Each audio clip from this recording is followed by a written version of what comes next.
I generally make supposedly my guests feel casual, not on the spot. Let's see. I think everything's here. Cool. Yeah, it's working all right. So yeah, so happy to have Calvin Koo on the call today. Calvin, I just met, I think about 2 3 weeks ago at Yep. an Harney's event. I think about kind of their new VASP, I think regime, and kind of some of the digital kind of assets work that's going on over there. I believe in the Cayman, Yeah. and just kind of discussion on that and how that's kind of progressing. I don't think we talked about anything in Hong Kong specifically. But yeah, so we had a good chat afterwards about disputes, kind of, and thinking about crypto and kind of the recent disputes around that. I just want to pick your brain a bit.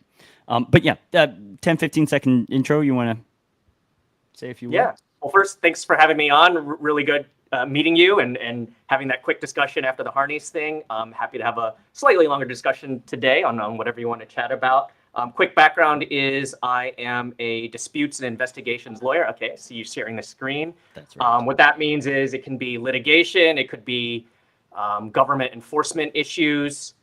It's all generally cross-border in nature. I'm originally from the U.S. and I'm a New York lawyer. I also then moved out to Hong Kong about 10 years ago, so I'm also a Hong Kong lawyer. So all my cases tend to have some element of cross-border issues, most often U.S. and Asia, but sometimes Europe, sometimes offshore, elsewhere. And I've been focusing on crypto and Web3 blockchain matters over the last several years as well. So happy to answer questions about, general issues going on in the industry or, things that I'm seeing. Just in general, want to say up front that, of course, what I'm saying during today's session is not meant to be any legal or financial advice to you or any of your viewers, but otherwise always happy to chat about these things. And I just noticed you went to HKIS. I I was did. there. I was there in my elementary school days. Ah, At that point, I went to the U.S. already. So I graduated from the U.S. in high school in Texas. But I was there, gosh, 92, okay. 91. Did you I go was there. throughout? No, I was just high school, also in the 90s. Okay. Well, you can see I was going to hide my exact age, but right there on the screen it tells you when I Yeah, graduated. sorry, sorry. No, it's fine. Dating It's you. fine. Not at all. Yeah. So actually, the slightly longer story is, I grew up. Actually, we talked about this when we met. I grew up in Texas. I still consider Dallas my home. But I came here to Hong Kong, where I am now, for high school. Right. Went back to the U.S. for college, as you can see. Yep. But then always was interested in moving back out to APAC and was able to do that 10 years ago. And here I still am. Yeah, and it's actually kind of ironic. So I went to Chicago. So you went up north. I went up down south, and I actually also did LSE at the same time. So I did the general course. Yeah. Did you do the general course? I did do the general course. Yeah, junior So year it's the abroad. same. So it's the same time. And so it was my Exact third same year. time? Yeah. I graduated high school in 1998. You're Okay. 42, right? So You're 42. big You're program, 40s. but yeah. You're 40s. Yeah. Yeah. It was the same exact time. Which hall were you at the LSE? I stayed at Bankside in like the Tate, next to the Tate Modern, which opened like that year. Bankside. Oh, that's Yeah, I had to far. walk like 20 minutes to. Yeah. Yeah. Yeah. I was at one of the UCL because my ex-girlfriend at the time was at King's. So we stayed at Yeah. UCL Hall. So we stayed at what was the name of that? We stayed in a place in Russell Square. Okay. So pretty What's close the name to. of it? Yeah, it was super close. So it was like, 10, 15-minute walk. Bankside. I don't remember that one. I know a lot of people did Holborn. Yep. That was I know nice and people new. at Homer. Right. Yep. Oh, we must have crossed paths. Must have. Oh, Must have. wow. I mean, to be Wow. fair, there were like literally like hundreds of people in the program, but we may Yeah. have Well, crossed paths, yeah. really, how many people were there? I 3 tons really or don't. something. Oh, really? Okay. No, I was going to say there's the bar there was called the 3 Tons, so maybe we crossed on campus. We But must have. yeah. Because I did econ though. So when I went over there, I did like econometrics. I did a lot of history. I did Chinese history. I did philosophy, and then yeah, generally I didn't really hang out with Americans though when I was there. Hang out with the Fair enough. Brits. Yeah, so maybe. Yeah, Yeah. I think that's Oh, the right way wow. to do it. You don't want to just go all the way over That's there. right. That's right. Wow. Anyway. Yeah, interesting stuff. Okay, all right. Back to this kind of matter at hand. So cross-border disputes, right? So, yeah. So basically, I think during the discussion right after when we had kind of breakfast, it was right around the time of first Mercury, not Mercury, first Mercury, First Republic, Mercury, SVB, those kind of banking matters. And I do believe I was asking you, like, is it, the response, and how do you think about the response, and was it kind of, because there's this kind of thing in the crypto land, which is, it's called Operation Choke Point 2.0. And so the rumor was that the American government is really trying to stop all crypto stuff. And I was just like, I don't think so. And so I was just kind of saying, is that even possible? Could they have a coordinated response? Any thoughts? Again, 3 weeks removed from the fact. Yeah, just a few weeks removed from the fact. But in some sense, I had some time to reflect on that. And I think even when we were discussing, I had some initial thoughts. And maybe if you allows me a couple minutes here, I do have like basically two observations, which I think I shared with you at the time. And it may come off like these two observations are in tension, but hopefully I'll explain why it may not necessarily be so. I think from the sort of industry, like the crypto industry, the blockchain industry, Web3 industry perspective, especially those who are seeing it as a choke point, I get it, right? You see these headlines, and when those banking issues came up, and then relevant to this industry, it was issues with Silvergate and Signature, and it seemed like a lot of the key U.S. banking relationships for a lot of the crypto-related businesses were being cut off. Right. There was, an opportunity at that point to say, well, what's going on here, right? So rewind, go back to 2017. And I start there in a sense because at that point, that year, as many of your listeners might remember, there were a lot of token offerings. Sure. The SEC started seeing everything as potentially ICOs, initial coin offerings. They were worried about frauds and scams, still trying to figure out what was happening, right? Around then, I would say, you started to see a lot of both the governments, US and elsewhere, starting to say, well, okay, we probably need to figure out what this crypto thing is, because it seems to be gaining in popularity, but not moving super fast. And that was to the frustration of, legitimate crypto industry players who would like to know what the guardrails are and how to open a business, especially as these players started to move from sort of the original hardcore decentralization philosophy proponents to somewhere in the middle where we believe in this technology, but I also want to have a profitable business. And to have a profitable business, I probably need to follow rules and regulations in some relevant jurisdiction, right? Yeah. So that's 2017. Then it takes years, and we're still here, right? Where there's a lot of policy papers and white papers from the government perspective, trying to figure out what things are. 2021 hits, Bitcoin prices go up. And, for those in the industry, we know that is not really the measure of how well the industry is doing. But for those coming into the industry or new to it, it's just sort of the headline. And then you started to see governments everywhere saying, okay, we want to do responsible innovation. They get that the responsible part is protecting consumers, because they're worried about, even at that time, a bunch of frauds in the sense of, online scams and convincing people to invest in crypto, and there was never really an investment. They transferred their fiat to somewhere and it was stolen, or, et cetera, like that. Responsible was a lot of these jurisdictions, especially jurisdictions that have traditionally been financial centers, see an opportunity for a growth industry, don't want to lose out on the future, jobs, taxes, etc. So 2021, it looked like maybe there would be a calculated balance, and you started to see things in Singapore and other jurisdictions coming out with regimes. But then crypto winter happens, and I feel like maybe the pendulum swung a little bit, where you had a lot of jurisdictions and government regulators that were looking at this responsible innovation and moving towards what they consider the responsible side, meaning more consumer protection, a much greater skeptical eye towards a lot of companies, business practices, etc. I think that's where we kind of stand right now, just based on the last sort of year of crypto winter, and then most recently the last several weeks. Mm. So I get that there's this choke point view because you start to see enforcement actions Right. against many crypto industry players, many major crypto industry players, including those that have generally been perceived as ones that were trying to do the right thing, trying to engage regulators and meet certain standards, and yet they're still facing enforcement actions. So that's one observation in the sense of validating, in some sense, the perspective that there seems to be a pressure to cut off crypto from the market, especially in the US. I think the counterpoint, and one that I raised with you last time, and forgive me for just going on and on here, though, is that the US government is not a monolith. It's very far from being a monolith. Yes, yeah, right? You were saying that. Yep.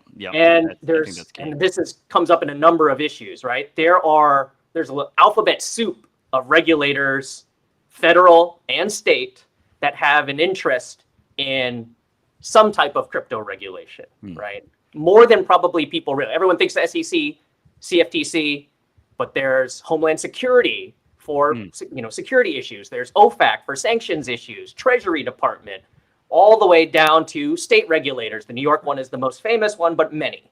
Right. Okay, they do not necessarily, and often do not, act in coordination with each other. I mean, these are huge agencies, each with their own incentives. I mean, this is underscored by the fact that just a week or two ago, right, you had the CFTC enforcement action against Binance, Correct. where they had to say ETH and some other tokens were commodities. Yes. And on literally the same day, the SEC released some kind of investment advisory notice or something like that said these are securities, right?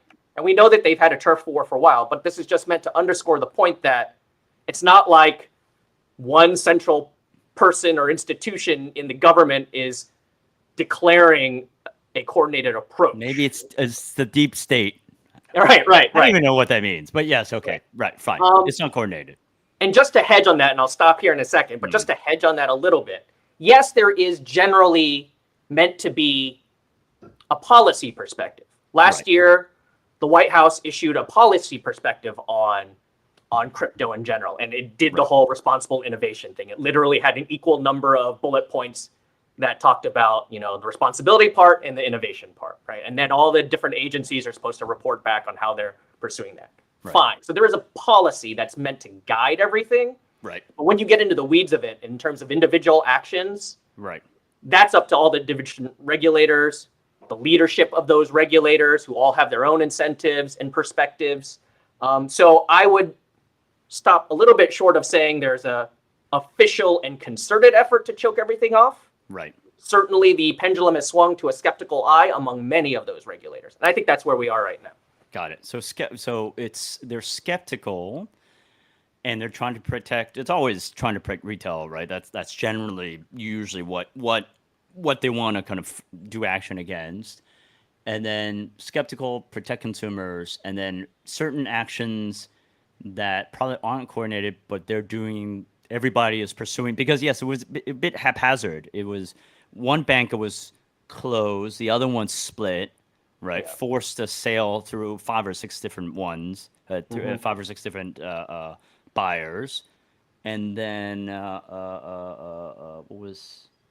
then SCB I think was just closed and then just sold, right? So basically the different actions is a product of different leadership and different regulator decisions. It is. Now, they can influence each other, and they may end up in similar sort of outcomes. Right.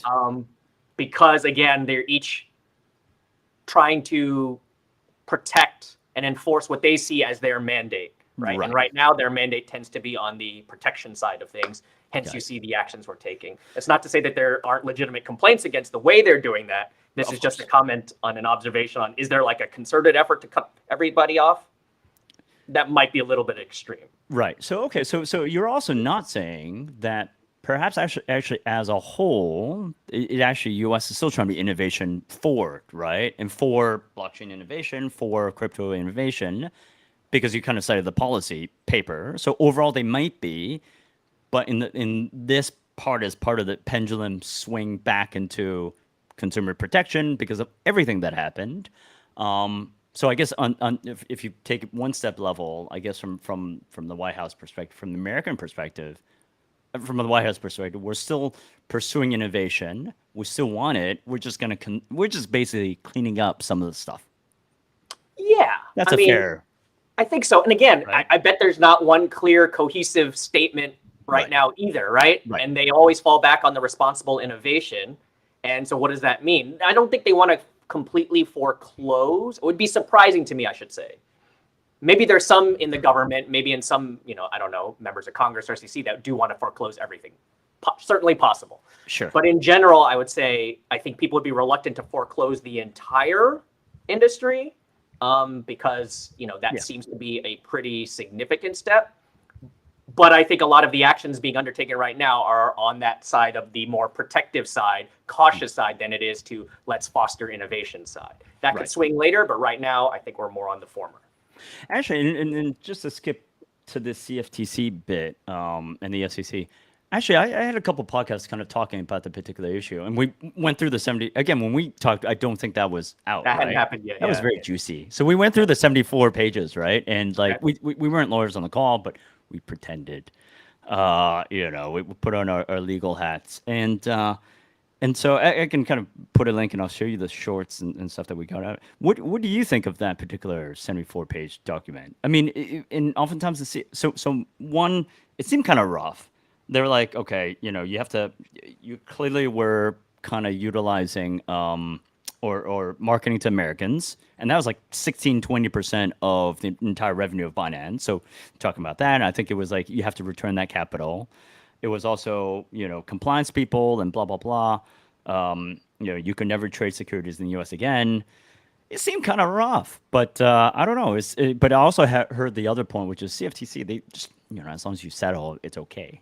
So where do you kind of feel there? Well, what's your view? So without commenting specifically on that case, but just speaking more generally about, white collar enforcement cases like this, which happens both in crypto and outside of crypto. And I've defended several cases like this. All right. This is sort of the opening salvo, right? For their case. So it's not surprising that in any regulatory enforcement action, the regulator will want to identify. I mean, they have to make their case. That's their job, right? And this is the system that the U.S. has and the common law countries have. Is it's two sides, presenting their cases, and that's how you're supposed to arrive at the truth. That's fair. That's fair. Right? Yep. So this is part of the process. And they obviously, again, not speaking about this specific case, but regulators will have to do their investigations and collect documents, either from the entity or individuals that they are investigating directly, or sometimes they get it from third parties or some combination thereof, right? Got it. And they make their case and they present the key facts in these types of submissions. The defense will eventually have their opportunity, or often will have if they don't settle right away, often have their opportunity to make their case. Often that side doesn't get put into the public eye for quite some time. And that's usually it can be a strategic matter for the defense side, right? Because they want to make sure they collect all their information and make their counter arguments, and they'll do that at the appropriate time. So it can be a long back and forth. And then when it gets out in the media, especially that opening paper, obviously, quite rightly, people rip it apart and investigate things, and things can sound or seem pretty one-sided at that time. If I'm wearing my defense lawyer hat on, I'd say, wait, let's see what the other side has to say. Let's test the evidence or purported evidence that the regulator has put forward on that. And then even backing up, there are other cases, and we're just talking about different policies, different regulators. Yep. From the defense side, they have to think about, well, hang on, before we even get to the substance of what is being alleged against us, is this even like the right jurisdiction to hear this case, right? And that adds a whole nother set of complication for a lot of crypto-based companies, right? Because they will argue, or many crypto companies will argue that, hey, U.S., we intend, and this goes to your point in a second about U.S. jurisdiction, we intentionally did not step foot in your jurisdiction Right. or sell to individuals in your jurisdiction, precisely Right. because we're not submitting ourselves to you. So you have no authority over us, you know. Sure. So I don't Right. even have to deal with that. I'm just going to deal with the jurisdiction question. Right. I think this That would gets be the complicated simplest. over time, That but would be yeah. just, So yeah. there's a Yeah. lot of defenses that could still come up before getting to the meat of the issue. And okay. And then 74 pages, is it kind of normal, or that's no indicator of whether it's like substantive or not substantive? Yeah, I wouldn't take page number in any specific case as you know, suggesting the strength of a case. I mean, case is different. You know, if there could be many issues coming up, it takes more pages to go through that. There could be one big issue in a different case, really, really, really important one, but it was just one issue. You could maybe say that quickly. So I wouldn't say that. Yeah, anything that does strike you though, or does not strike you? Yeah, again, I don't want to comment specifically on this case. I think what I've seen from others observing the case, and you know, I can comment on sort of commenting on comments, right? In a sense, I know people were interested in that jurisdiction point. Again, this has come up a lot in a lot of exchanges, right? Because for several years, including going back to that 2017 point, I said some crypto exchanges have intentionally tried to not sell services to the U.S. or indeed open up a separate U.S. exchange precisely because of that. Makes sense, right? And then the issue has to be litigated. Like, did what any exchange do to prevent U.S. customers accessing their service? Was that enough? Was that sufficient? Right. Was that sufficient? Right. You know, like, because you could say we're now open for U.S. business, and then just make it like super easy, right? And just kind of say, well, we tried not to. Right. So there's a bit of a test. There's a bit of that. And this is all novel stuff, right? There's no clear, you know, bright line yet. Or at least I would argue from the defense side that's not clear. That, you know, the enforcement bodies will say, no, the securities laws and the commodities laws are clear, and what you did wasn't sufficient. They have to say it that way, right? But the defense side will say, well, no, you know, this is a new industry. These are new things and new technology. Whether it's geo-blocking or VPNs or whatever we did, there's not going to be a ton of precedent out there, especially in adjudicated cases. And one like sort of nerdy law point here is that you might know, and you might have heard it again in just general common law, U.S. law stuff. There's a thing of precedents, right? And you hear Stare this. decisis. Stare decisis. You got your Latin. Yeah, that's constitutional law, though, right? That's constitutional law. And you have to, so if the Supreme Court of the United States ruled on something, then all the lower courts have to follow. That is the law. Okay. If an enforcement case is settled, that's not binding law. Right.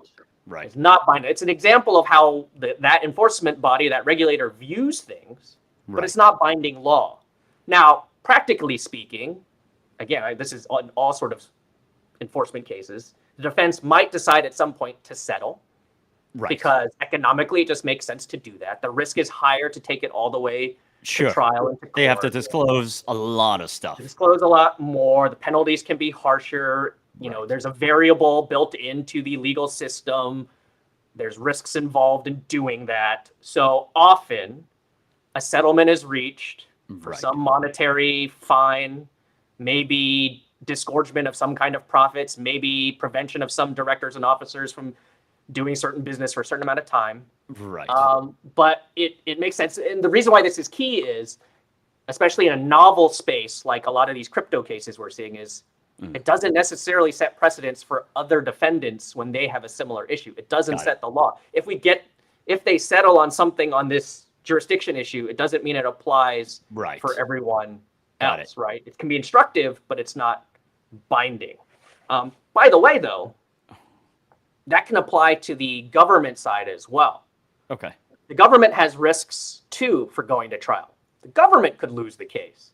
The government, especially if it gets to like a court hearing and it gets appealed to the actual courts, they could lose on this jurisdiction issue, for example, and that hurts their other cases, right? You know what I mean? So basically, the government also has a risk of taking matters to trial where bad precedent for the government is set, right? So they also have an incentive to agree with a lot of defendants to a fine, but you do not have to admit or deny guilt and then right. That's why we see a lot of settlements. It's practical. It's often practical for both sides, but it's also a game of changing dynamics and leverage. So you don't settle at the beginning. Right. You got to see what cards the other side has. Right. You write your very strong submissions, written submissions, legal arguments. Right. And eventually there comes a sort of a trigger point. Right. Or an inflection point. Right. Where it makes sense for the two sides to reach an agreement. Again, I don't know about this case. Can change case by case, but that's often what you end up seeing. And then it doesn't set a precedent, which then just goes back to the broader issue of people and industry still not knowing what the law is. Okay, there's this specific issue, but there's a larger one, which is okay. Let us start. The precedent kind of, and so it's a little bit clear for everybody else going forward. Let's do it for the industry. There's no incentive for Binance or any individual company to kind of just, why am I taking the shot and paying the fines and paying legal fees for the industry? Kind of makes sense. The government might say, well, it's up to you. So then in that case, like how then is it just kind of lawmakers trying to basically make precedent, make laws that are more crypto friendly, right? Because otherwise nobody has any like incentive to really. Yeah, so I guess on a couple of those, there may well be a defendant who decides to fight all the way and decides under their own calculation that it makes sense. And then, I think we've seen this in other cases, the SEC cases, where, there are friends basically in the industry that support that position. And it could be financial support, it could be lobbying support, et cetera. So every situation has its own dynamics, and there may be a situation where you fight there. But yes, I think generally the crypto industry would prefer if lawmakers, legislators, actually made a very clear and cogent set of laws. Which regulator is in charge? What are the exact laws? I mean, some things will still need to be tested in courts, like probably this, what counts as sufficient geo-blocking, if that was an issue. That's hard to like specifically write in a law, I think, because then if you spell out you have to do 1, 2, and 3, then everyone will do 1, 2, and 3. So there's always going to be a little bit of squishiness that has to be resolved in the courts. But I think the broader issue and the broader frustration from a lot of people in the crypto industry, at least in the US, is that it's been several years now of the US talking about resolving this. And it doesn't seem like there's anything on the horizon in terms of a clear and cogent legislative step to be taken here. And that's especially now in contrast to some other jurisdictions. Hong Kong is one, some others that seem to have gotten ahead of the US in terms of setting a framework, which then makes it a more attractive jurisdiction for crypto companies, investors, and things like that. And actually kind of shifting over there, looking at all the kind of, I don't know if you've read kind of the Hong Kong kind of rules opening up in June 1, I think, to retail investors, and then just the general framework. I've actually talked to bankers about this, and they were saying that is actually a really good thing, that there is maybe it's not the best framework, but that there is a framework. And then I think they were saying basically, because Hong Kong is still considered a legitimate financial market. If an exchange sets up here and has a license, then you could attract, let's say for example, the UK, you could attract UK investors because it's also a legitimate exchange here. What are your thoughts and opinions on Hong Kong's structure and rules from a kind of comparative perspective across the rest of the world? Yeah, I mean, I think, especially sitting here, I think it's very interesting and, exciting for someone that's, works in this space, that Hong Kong has taken this approach. Again, they also use the responsible innovation tagline for, a year plus. And they are perhaps Calvin, on the innovation. Sorry. My brother, my son.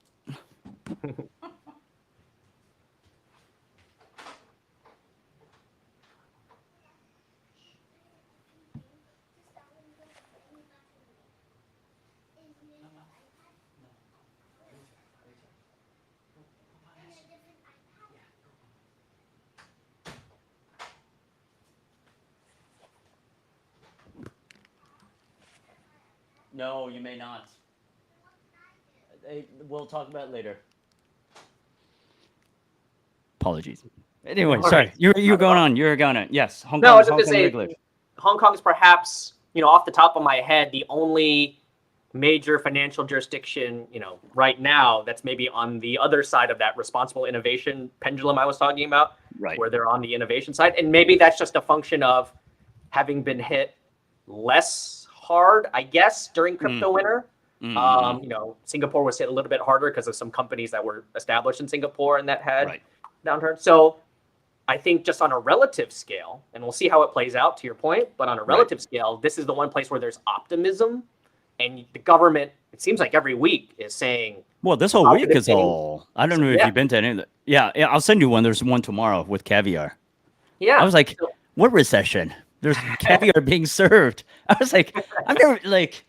I mean, there's drinks. I can do that, but with caviar, I was like, sure. Anyway, I'll send that to you. But yes. Yeah. So yes, there's a lot of optimism. There's a lot of optimism, and I think at minimum, there's optimism because, hey, look, there's actually a framework, right? And again, just compare it to the US. There's not a framework in the US. We don't know what the rules are. There's a better sense of what the rules are here. And they basically took the approach, as you know, of just equating it to traditional financial services that the SFC, the local securities regulator. And they're not saying that everything is securities. They just decided that the securities regulator will happen to be the best position to help regulate this industry as well. And then they use something like same activity, same regulation. So it helps the people that are already in Hong Kong, the professional services firms that are already in Hong Kong, the players that want to come in, already kind of understand what's expected for KYC and those types of regulatory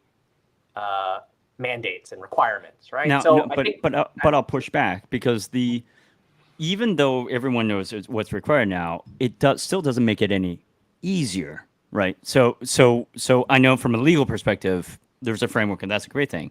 But from a practitioner's perspective, it's kind of like, well, it's still not easy. In fact, it makes it a little bit harder. Any comments there? I guess it's not meant to be.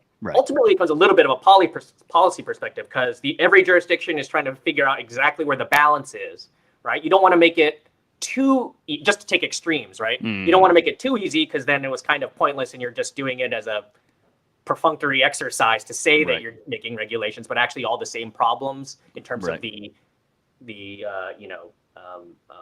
responsibility side or lack of responsibility side comes up.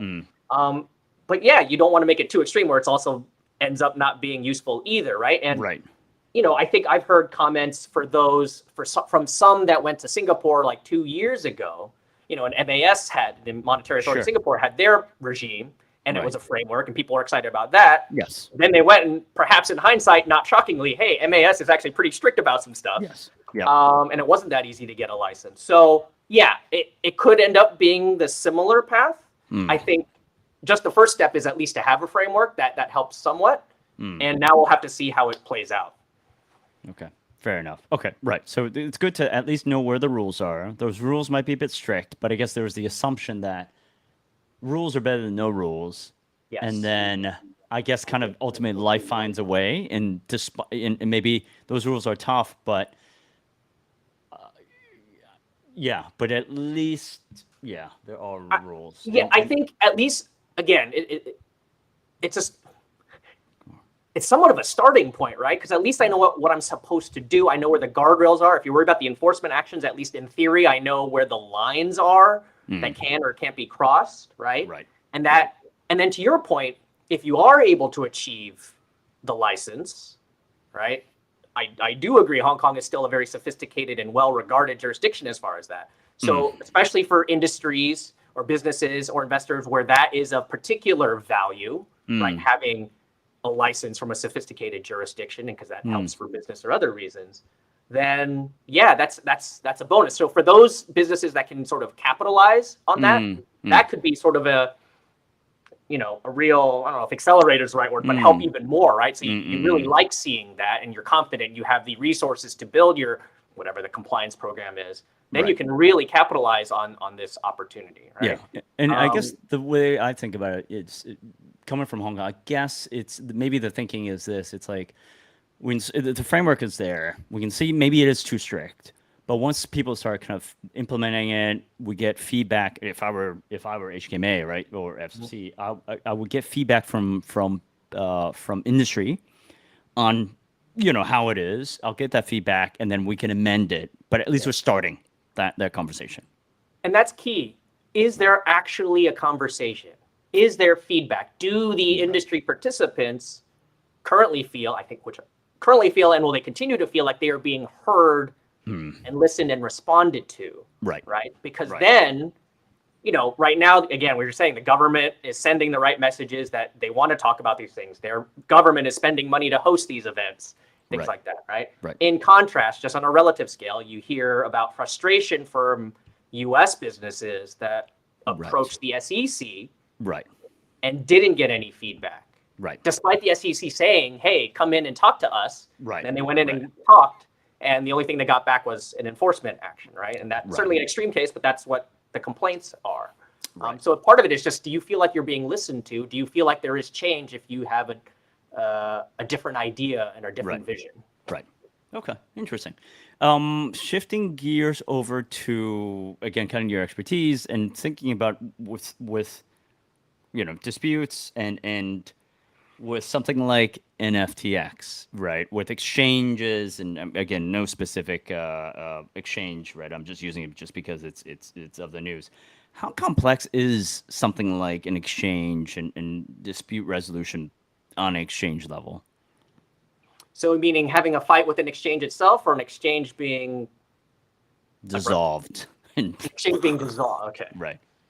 I think what we're seeing, with a lot of this crypto stuff, and I don't mean to be trite here, but it really is the meeting of the old and the new, right? Because there are lots of issues, including legal issues and legal remedies, where you can apply older laws to the current situation, and it works in a lot of ways. But there are a lot of nuances on a lot of these issue cryptos that the law cannot deal with very well, because they're based on concepts and the way things were decades, if not a century or more ago. So when you so in the broadest perspective, you see companies getting liquidated or dissolved, going through bankruptcy. Law is set up for that in the broadest sense. You have a process to deal with that. If you have money there, if you are a customer, there are processes that are laid out for that. Basically, I think looks like people are saying, there was a time a few years ago, it wasn't clear that crypto would be considered property. I think most people do see it as property now, so those laws get ported over. But then you have issues like that jurisdiction thing that we talked about. Is it even in the right, or is this the right jurisdiction? Especially when you go back to a few years ago, and exchanges were saying we're not anywhere, we're everywhere and nowhere at once. We have no headquarters, we have no legal jurisdiction. That's one issue. Then there's even things like, hey, if you're a liquidator, where are the private keys that you're trying to, like in a normal financial institution, you could take control of the assets, all right, or at least could talk with the traditional financial bank where your money or that company's money is, and get control of that, and you have a court order that says give it to me as a liquidator.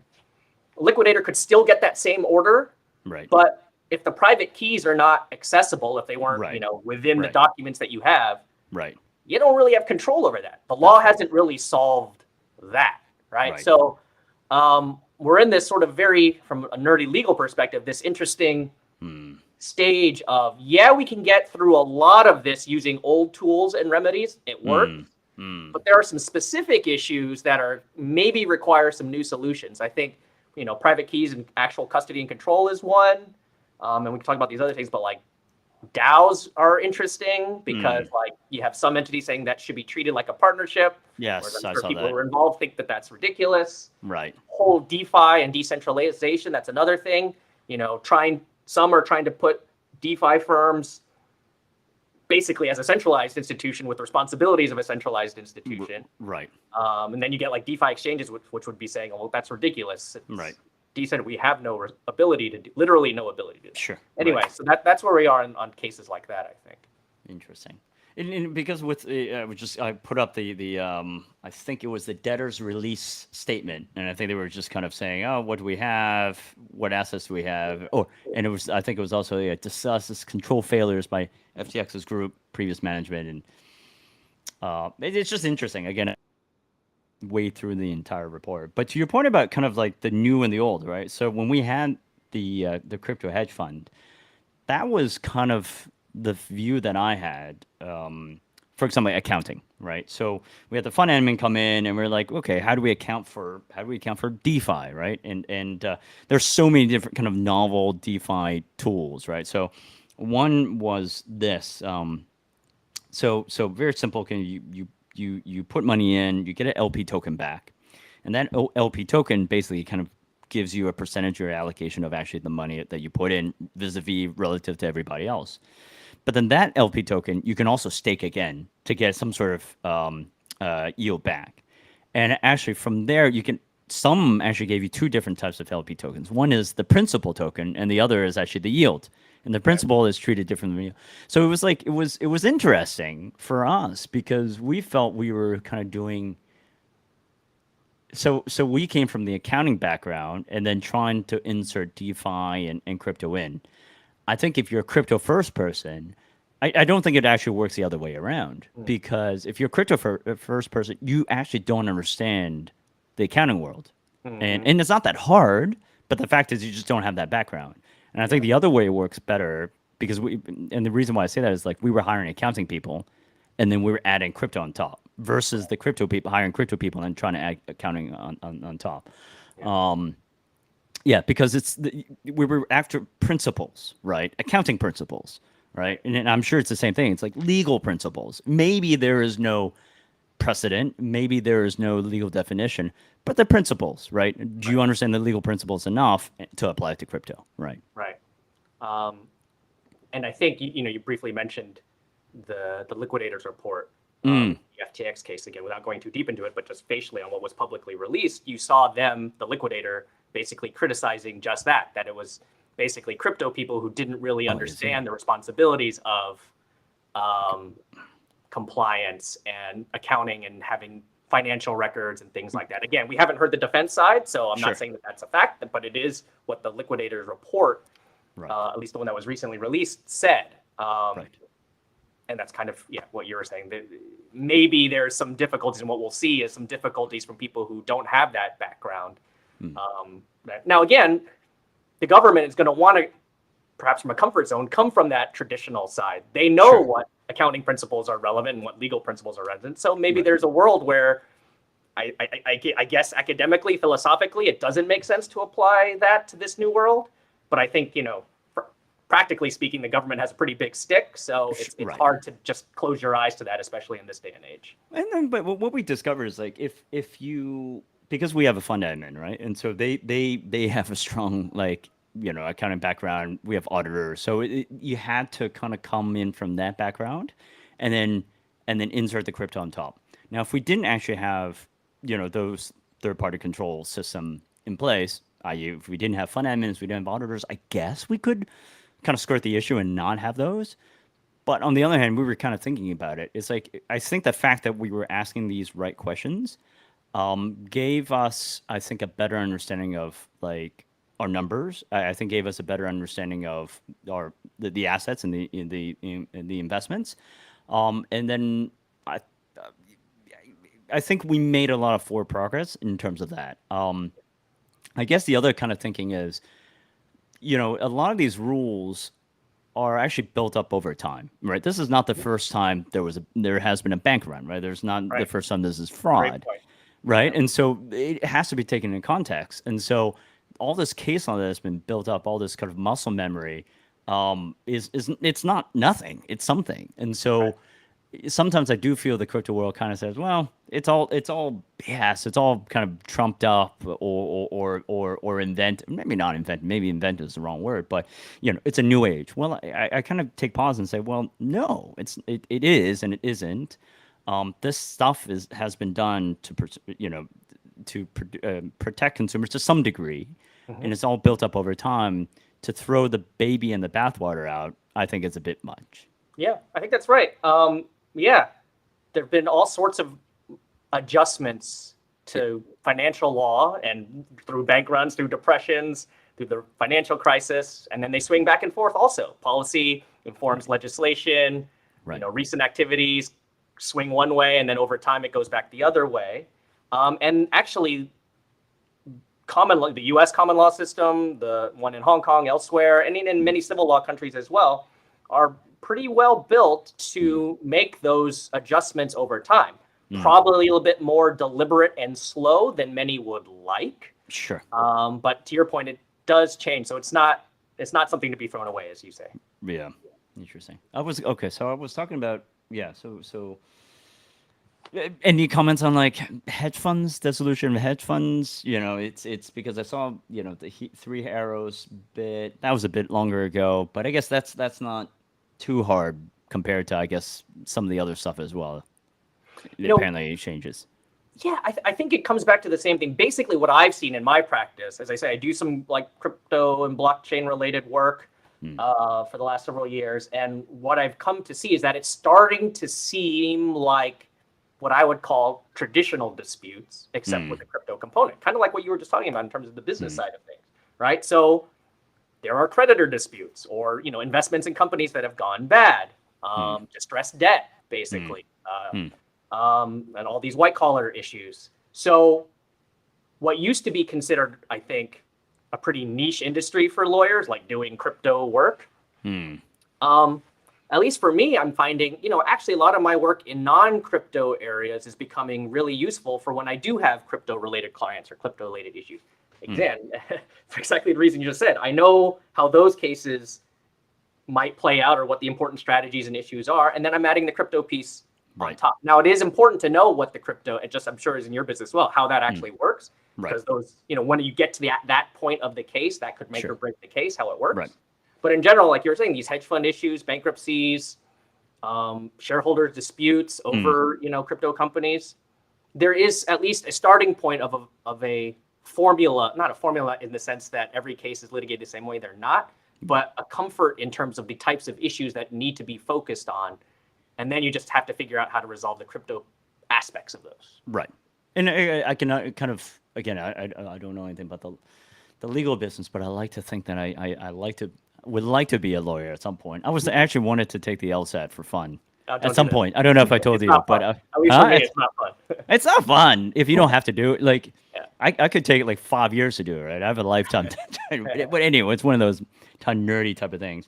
Yeah. But I can imagine, let's say 95% of like all the issues are basically traditional issues, right? Crypto specific issue, probably there isn't. I mean, I'm just trying to think. Let's say, for example, if there was a hedge fund that did DeFi, all the issues that could probably come up. But LP's not happy. Fund admin's not accounting for things right. Money's kind of absconded somewhere else. Right? There's no real specific crypto issues, really. If you really think about it, and if you talk with your lawyers or whatever, and you've got a claim, I'm trying to think. You should be able to come up with something, I think, that a court or a jurisdiction can recognize. I mean, obviously, there's going to be factual hurdles in some cases, like a straight up fraud where the guy's run away to some place that isn't cooperative with your jurisdiction on information. But that's actually a standard story, too. In that's right. Well. Exactly. Yeah. Right. So, there's usually, as far as like issues and how to resolve those issues, I think there are strong analogies. Maybe there will be a time if the metaverse becomes whatever it becomes, that it really gets removed from things that we're more comfortable and familiar with. I feel like there's still got to be some kind of dispute resolution there. That's right. A metaverse version of dispute resolution. Right. Just digital rights, property rights on just the blockchain or the metaverse, right? And right. That would be the way I would think about it. Yeah, I think so. Okay. All right. We're not outside of this world yet. Yeah, that's right.